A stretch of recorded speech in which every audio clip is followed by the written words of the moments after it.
Bueno, nos vamos a ir al móvil porque Daniel Castaño se encuentra con una especialista. Claro que ¿Parece? sí. Claro que Daniel, sí. te estamos escuchando y Daniel, viendo. aquí estamos, te escuchamos.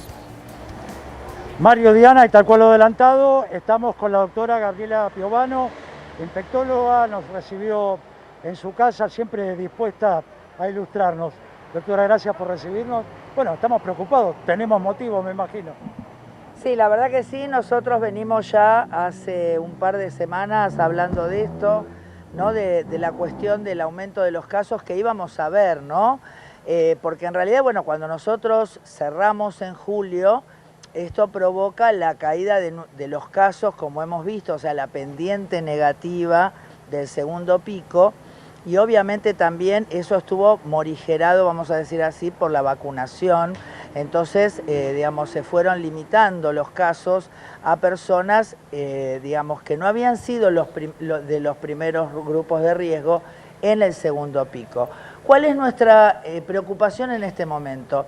No la cantidad de casos, que ya la preveíamos, porque obviamente estas variantes, la variante Delta es mucho más contagiosa, y el hecho de haber dejado circular a las personas, obviamente a nosotros nos dio la posibilidad, digamos, de estar en esta situación de muchísimos casos, pero proporcionalmente, como lo comentaban los colegas en el piso, con muchos menores casos graves. ¿Debido a qué? Debido a la vacunación muy fuerte y debido a que estas poblaciones que hoy se están infectando mayoritariamente son los no vacunados, que están por debajo de los 30 años. Doctora, Omicron es indetenible. Bueno, si nosotros cerrásemos seguramente la pararíamos, pero en esta tesitura en que estamos no. ¿Y cuál es el tema en esto? Nuestra preocupación hoy es, si bien, como estábamos diciendo, la proporción de casos graves va a ser mucho menor, no quiere decir que no sean miles de casos y realmente la posibilidad, digamos, de ver gente muy joven morirse. ¿Faltan centros de testeos en la ciudad de Buenos Aires? Digo porque hoy mismo estuvimos de recorrida y están saturados. Bueno, de paso quiero hacer un repudio, ¿no es cierto?, a la actitud de la gente que se cree que el que sale a anunciar, o sea, matan al cartero, ¿no es cierto? Pero además esto, a ver, aquellos que estuvieron exponiendo, que no dieron bolilla a lo que hemos hablado, que han ido a cualquier lado, ahora no pueden venir enloquecidos y creyéndose que se pueden ir físicamente contra el personal de salud, porque nosotros en última instancia estamos al servicio de ellos, pero no somos punching ball, ni nada los habilita a la agresión. Entonces, de este punto, aislarse. Todos aquellos que fueron a las fiestas, que fueron a bailar, que fueron a la cancha, que fueron a festejar, aíslense. Y si les da positivo o les da negativo, en un sentido es aleatorio, porque te puede dar negativo, digamos, estando contagiando, y además, hasta llegar a hacerte el testeo, lamentablemente, ya estuviste contagiando. Entonces, hoy por hoy, la verdad que lo que más nos preocupa es la posibilidad de gente joven enferma gravemente, colapsando el sistema y muriéndose. Doctora, o sea, esto es un poco lo que hoy queremos alertar. Doctora Mario Giordano, acá en el piso, junto con Diana. Gracias por, como siempre, estar predispuesta para atendernos y un día domingo. Fundamental. ¿Qué tenemos que hacer de ahora en más? Porque ahora estamos en verano, está bien. Pero si esto continúa, se viene la primavera, se viene el otoño, se viene el invierno y... yo te digo que mucho antes de la primavera vamos a tener que ver si terminamos enero abiertos. Claro. Porque fíjense cómo los números subieron, por ejemplo, a más de un 50% en términos de un día, ¿no es cierto? Y lo que estábamos diciendo, hoy, por ejemplo, hay un subtesteo. Además, entendamos esto, lo que estamos testeando hoy tiene 15 días, o sea que nos están faltando, digamos, las fiestas del otro día, nos están faltando los partidos de fútbol, ¿no es cierto?, los festejos, etcétera, etcétera. Entonces, realmente la situación, o sea, ojalá ninguna de estas personas se enferme gravemente, porque entonces no sería nuestra preocupación gente que está infectada, que puede transmitirlo, pero si nadie realmente estuviera mal. Lamentablemente, como hoy dijiste, 1 cada 1000 de estas personas puede tener una evolución grave.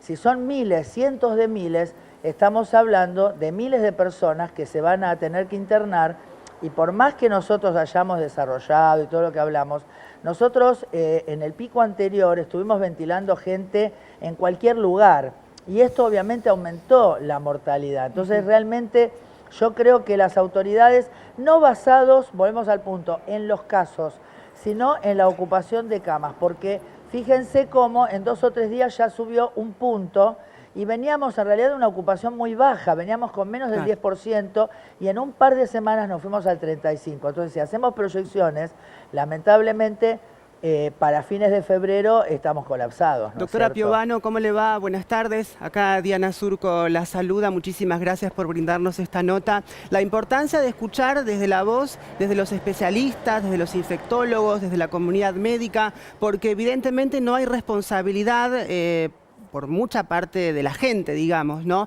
Y tenemos que tener en cuenta también que subieron los casos en otras provincias. Hablamos de Córdoba, hablamos de Tucumán. Cómo los casos se van replicando. De hecho, se toman nuevas medidas en algunas provincias con respecto a la suba de contagios. Usted decía que probablemente en enero, usted tira esta cuestión de que hay que ver si continuamos abiertos, porque Europa es el reflejo y el espejo de lo que está pasando en este preciso momento. Bueno, ¿cuáles son aquellas medidas que traccionan, o mejor dicho, actitudes que traccionan, más allá de, por supuesto, que las decisiones políticas, las medidas que vienen desde la política sanitaria son las fundamentales, pero desde la comunidad médica, ¿qué es lo que se puede o qué es lo que se pide puntualmente, doctora Piovano?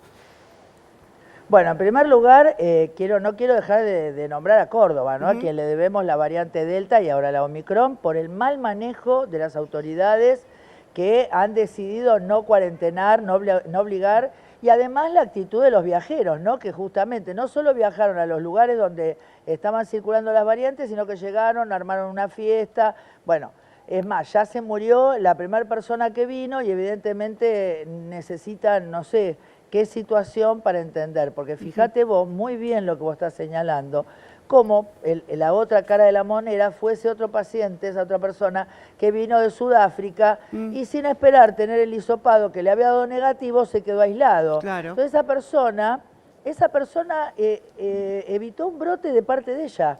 Sin embargo, en Córdoba, por ejemplo, y en San Luis, y en Jujuy, perdón, en Mendoza, en la ciudad de Buenos Aires, o sea, nosotros tenemos los peores números, la ciudad de Buenos Aires tiene los peores números, porque si miramos proporcionalmente, según la cantidad de población, la ciudad de Buenos Aires está estallada, entonces realmente es terrible como cuando vos tenés directivas muy claras, se ha ido inclusive a la Corte Suprema, ¿no es cierto?, a pedir poder hacer lo que querían, y cuando lo hicieron les salió mal. Entonces, la gente que se muera en Córdoba, ¿a quién le va a reclamar el desmanejo que hubo por parte de las autoridades? O sea, ¿cómo vamos a hacer cuando pase todo esto y tomemos conciencia de que hubo un montón de gente que empujó a la gente y que no le dio realmente ni siquiera la contención, ni siquiera, digamos, los conocimientos como para poder no tener la situación que hoy tenemos, sabiendo que se iba a venir esta situación y no hicieron nada por evitarla? Entonces, desde ese punto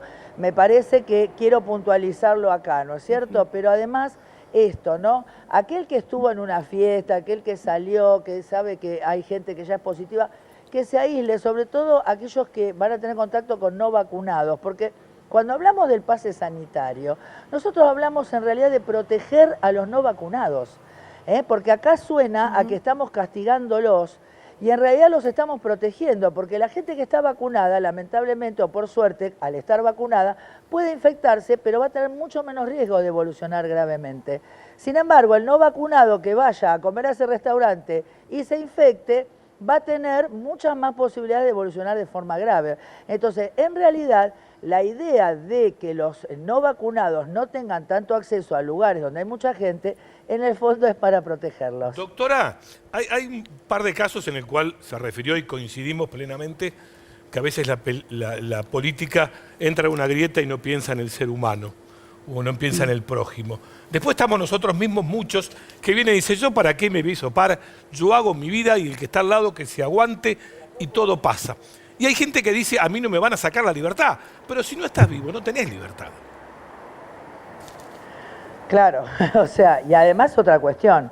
Ustedes fíjense que las personas que están infectadas, infectan a aquellos que están a menos de 2 metros de distancia. O sea que en general quienes están a menos de 2 metros es con gente con que tenemos confianza, con que tenemos cariño, con que tenemos una vida juntos, ¿está bien? Entonces no es solo que nos estaríamos perjudicando a nosotros, sino creo que es lo más doloroso darte cuenta que tal vez perjudicaste a un ser querido tuyo. Y vuelvo al punto, ¿no? Ya hubo abuelos que fallecieron porque sus nietos fueron a una clandestina y esto ha sido terrible, terrible. Ahora yo me pregunto, las madres que hoy están diciendo, o los padres, ¿no? Que están diciendo, ay, bueno, yo voy a esperar a ver qué pasa para ver si vacuno a mi hijo. ¿Vamos a esperar a que se muera el compañerito de la escuela, el sobrino o el hermanito para empezar a vacunarnos? Yo creo que más claro es imposible. Se lo aclaro, creo que esto es el reflejo de lo que nos pasa a gran parte de la sociedad, que al final uno no sabe para dónde tiene que ir. Lo cierto es que tenemos que empezar a ser responsables. Nosotros mismos, pero no por nosotros, por el que está enfrente, doctora. Es sencillo. Miren, esta vez realmente de las 3 veces va a ser la peor, por lo que les estaba diciendo. Para el personal de salud va a ser terrible, terrible ver morir gente joven, en muchos casos sin saber qué hacer. Y además lo que nos espera, ¿no? Porque si un tipo, porque le dijeron que no lo testeaban, hizo esto, imaginémonos a alguien que tiene cargo de culpa porque no vacunó a su ser querido y ahora lo va a asistir en un hospital. Entonces, ¿qué nos vamos a tener que esperar ahora? ¿Que nos peguen un tiro porque no les gusta? Entonces, hay que dejar de comportarse como chicos de 5 años. Hay que dejar de ser el que dice, ay, no, no me vacuno, no voy a vacunar a mi hijo como si fueran chicos. A ver, si estamos acá parados y no estamos paralíticos, ni ciegos, ni tarados, es porque nuestros padres, gracias a Dios, no han sido antivacunas. Porque si no, imagínate la poliomielitis, la meningitis, la neumonía, el neumococo, las cosas que han pasado y que se han perdido el rastro, ¿no?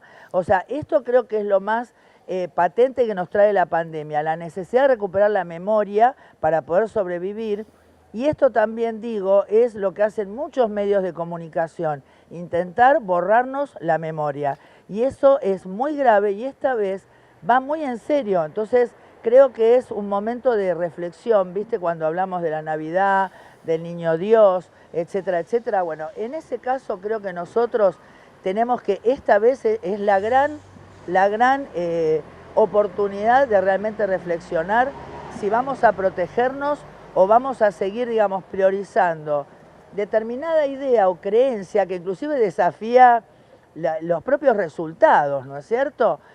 Solamente por defender obstinadamente una idea y no atenernos, digamos, realmente a lo que siempre hemos considerado como algo viable, como es vacunarnos, ¿no es cierto? Doctora, la verdad que es un placer escucharla, usted lo sabe, no es la primera vez que lo hacemos.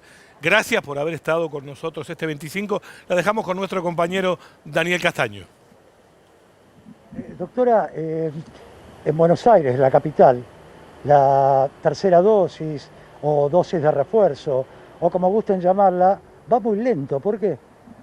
Bueno, da la sensación de que justamente la ciudad de Buenos Aires sigue haciendo política con todo, ¿no es cierto? Porque fíjense cómo, inclusive nuestro ministro de Salud reniega del pase sanitario cuando en ámbitos académicos sí lo firmaron, ¿no es cierto? Entonces, por ejemplo, hoy es vital dar esa tercera dosis y promover la vacunación, sobre todo en la gente joven, ¿no? Que no tiene ni una sola dosis, o en los chicos que no tienen ni una sola dosis. Y realmente estamos viendo que la Ciudad de Buenos Aires parece dormirse en los laureles, ¿no? Hablarnos de que ellos protegieron a los chicos haciéndolos ir a la escuela, cuando en realidad prácticamente no han tenido clases porque se la pasaron, digamos, aislados, etcétera, etcétera. Entonces, la Ciudad de Buenos Aires, en el medio de una hecatombe, sigue bailando el rock and roll. Entonces, me parece que es muy grave, y desgraciadamente parecería ser que van a poder seguir con esta tesitura y lamentablemente la gente siendo víctima de esto, ¿no? Muchas gracias, Clarita, como siempre. La doctora Gabriela Piovano, y mientras tanto, a seguir cuidándose, no nos vamos a cansar de repetirlo. Me quito el barbijo porque estoy al aire libre y quedé solo. Pero también a lavarse las manos, el alcohol en gel, nunca las precauciones son pocas. Muchísimas gracias, Daniel, por la cobertura y también a la doctora Piovano, por supuesto. Nunca está de más reiterar, repetir las medidas y, por supuesto, los protocolos que tenemos que seguir cumpliendo.